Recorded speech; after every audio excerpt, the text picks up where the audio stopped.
Welcome to the channel. This is a series where we're reading the lore found in the Elder Scrolls games. Today, we have what I consider to be a horror story, an infamous book called The Locked Room. Let's get started. The Locked Room by Porbert Litumley. Yana was precisely the kind of student her mentor Arth Camus despised. The professional amateur. He enjoyed all the criminal types who were his usual pupils at the stronghold, from the common burglar to the more sophisticated blackmailers, children and young people with career ambitions, which the art and science of lockpicking could facilitate. They were always interested in simple solutions, the easy way, but people like Yana were always looking for exceptions, possibilities, exotica. For pragmatists like Arth Camus, it was intensely vexing.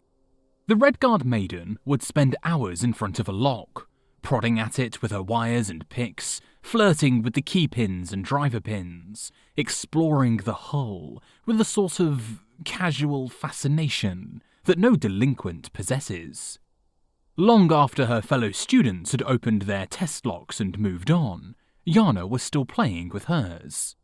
The fact that she always opened it eventually, no matter how advanced a lock it was, irked Arth Camus even further. "You're making things much too difficult," he would roar, boxing her ears.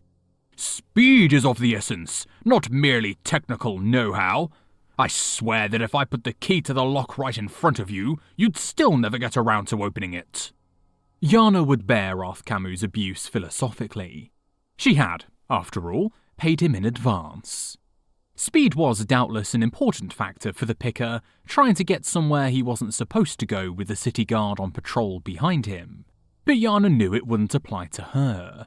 She merely wanted the knowledge. Arth Camus did everything he could think of to encourage Yana to move faster. She seemed to perversely thrive on his physical and verbal blows, spending more and more time on each lock, learning its idiosyncrasies and personality. Finally, he could bear it no longer. Very late one afternoon, after Yana had dawdled over a perfectly ordinary lock, he grabbed the girl by the ear and dragged her to a room in the stronghold far from the other students, an area they had always been forbidden to visit. The room was completely barren, except for one large crate in the centre. There were no windows and no other door except for the one leading in. Arth Camus slammed his student against the crate and closed the door behind her. There was a distinct click of the lock. "This is the test for my advanced students," he laughed behind the door.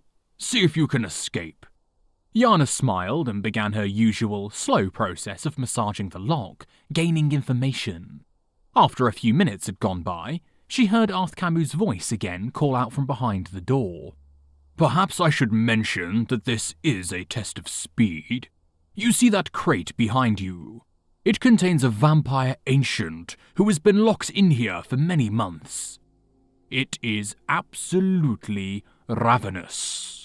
In a few minutes' time, the sun will have completely set, and if you have not opened the door, you will be nothing but a bloodless husk." Yana considered only for a moment whether Arth Camus was joking or not.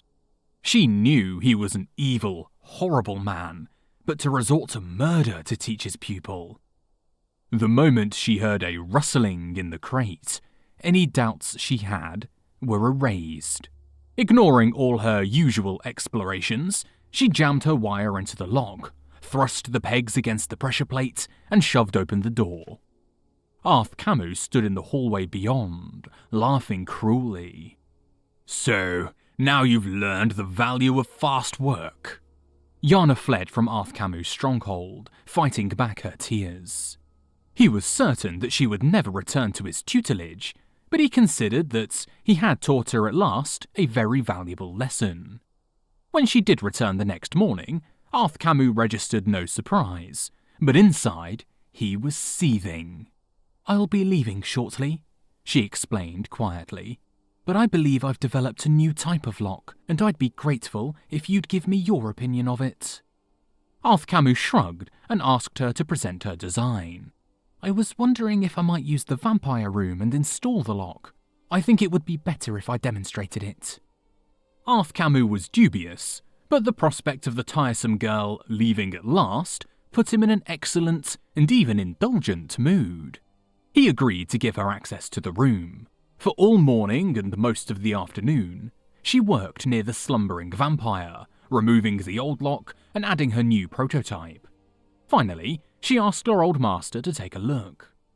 He studied the lock with an expert eye and found little to be impressed with. "This is the first and only pick-proof lock," Yana explained. "The only way to open it is to have the right key." Arth Camus scoffed and let Yana close the door, shutting him in the room. The door clicked and he began to go to work. To his dismay, the lock was much more difficult than he thought it would be. He tried all his methods to force it and found that he had to resort to his hated student's method of careful and thorough exploration. "I need to leave now," called Yana from the other side of the door. "I'm going to bring the city guard to the stronghold. I know that it's against the rules, but I really think it's for the welfare of the villagers not to have a hungry vampire on the loose. It's getting dark, and even though you aren't able to unlock the door, the vampire might be less proud about using the key to escape. Remember when you said if I put the key to the lock right in front of you, you'd still never get around to opening it?" "Wait!" Arth Camus yelled back. "I'll use the key! Where is it? You forgot to give it to me!" But there was no reply. Only the sound of footfall disappearing down the corridor beyond the door. Arth Camus began to work harder on the lock, but his hands were shaking with fear. With no windows, it was impossible to tell how late it was getting to be. Were minutes that were flying by, or hours? He only knew that the vampire ancient would know. The tools could not stand very much twisting and tapping from Arth Camus' hysterical hands. The wire snapped in the keyhole. Just like a student, Arth Camus screamed and pounded on the door, but he knew that no one could possibly hear him. It was while sucking in his breath to scream again, he heard the distinct creak of the crate opening behind him.